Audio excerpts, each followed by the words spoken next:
This part of the series is going to look at the duct work to see what kind of improvements we might be able to make. So let's first take a look at where are the air vents into this bathroom space and into the closet spaces.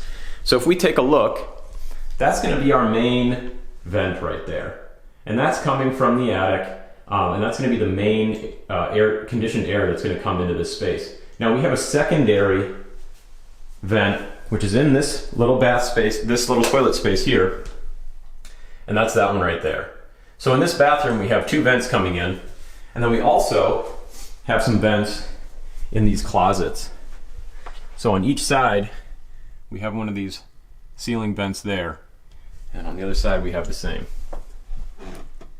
So let's take a look up in the attic and see if we can't find anything we can improve. So here we are up in the attic, and I've taken a look around, and I think I've found some areas where we can do some improvement. So the first thing I noticed, and I don't know that this is going to be directly related to some of our issues over in the bathroom area, but definitely something that needs to get remedied, is that on the furnace here, on the main air intake, we got a huge rip. So that's an 8-inch duct, and it looks like almost the weight of the flex duct caused it to rip. So I'm going to put an elbow in there and patch that. Now I found a few other things. As you can see over there, we've got some weight issues and with some rips, but those don't lead to the bathroom. I'll have to improve those. But in the meantime, let's take a look.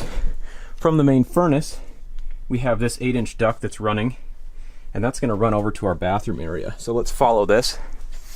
As you can see, part of it runs down into the bedroom there. This is very difficult to do with no hands. I've got the flashlight and the camera, so if I fall through the roof, we'll have a bloopers reel. And so we see something interesting over here. So this 8-inch duct runs to here, and this is where it breaks off into those 4 separate ducts that we saw earlier. Okay, so right here, obviously we've got an issue with insulation, and that duct runs up and over, and it looks like it actually runs down into that closet space there. So that's not going to be getting very good conditioned air, because this attic is unconditioned, and with no insulation on that and just that flex duct alone, that's going to make it very inefficient for that conditioned air. So we're going to have to patch that up. Looks like we might want to throw some tape on a few of these other insulation housing as well. But if we back up, we can take a look. If you see right there, that's that main vent, and that's a 6-inch vent that runs to that bathroom. So where that comes off is right back here. Okay, so after crawling around, I think I got a good angle on this. And as you can see, we got our 8-inch duct right here, and it's going to branch off at that junction. And this right here is that 6-inch duct that runs over to the, let's see if we can see down there, way down there. We can see that that 6-inch duct is running to that master bath. Now this is going to be an issue because the straighter these ducts, the better for the air resistance. And so the fact that it's running down, then back up, and this angle doesn't really do it justice either. There we go. It's running down and then has to come back up, and then it goes down again, and it actually right here goes up all the way up to that ridge, and then it goes back down to that bathroom.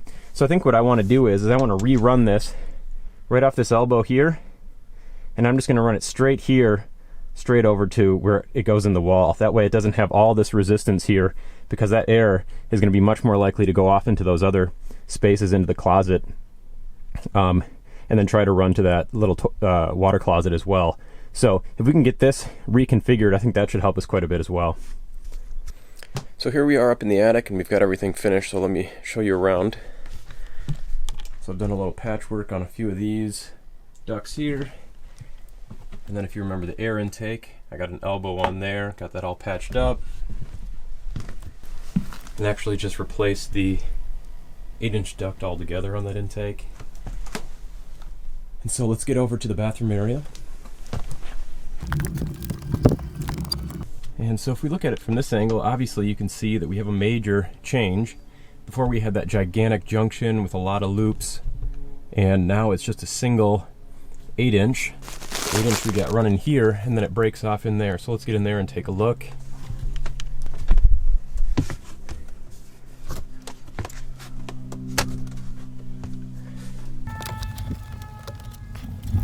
Okay, so we got a good angle on this, and actually rerunning this ductwork actually made it a lot easier to get into this section of the attic as well. So, as you can see, we have this single 8-inch, and that breaks off into our 6 inches, and that 6-inch runs over to our main vent in the bathroom, which is fantastic. And then we have our 2 4-inch vents, one that runs right there, and another that runs right here, and that goes into those closets. And then also we had that 4-inch vent that ran up here through the ridge, and you can see it over there, and I just cut it off.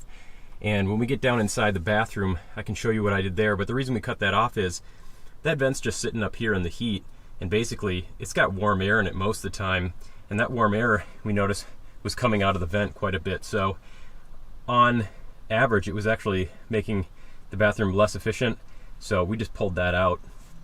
So we've got all of our vents here, and actually I pulled out quite a bit of ductwork, and I can show a picture here. And so I pulled all this ductwork out and actually didn't have to put anything new in. So that's how much additional ductwork this air was running through that was losing efficiency. So let's get down inside the bathroom and take a look. Okay, so here we are back down in the closet, hallway, and bathroom area. And as you saw above, we had those 4-inch vents. One ran to there, one ran to here, and then we have our 6-inch vent, or duct I should say, that runs to there. And so let's also take a look at that 4-inch duct that ran here. As you can see, we cut that off in the attic. So here, I just put a cover on that so nothing comes through there. And en masse, honestly, since this is part 4 in the series on efficiency, I thought, that insulation made a huge difference in this area, and we were really surprised by it, even though we knew it would make a big change. I didn't think the ductwork would make a huge difference, but honestly, these small changes have also made a huge change in this area, where this area now is exactly like the rest of the house. So hopefully this helps for anybody that's having inefficiency with their heating and air conditioning in certain spaces in their house. Take care.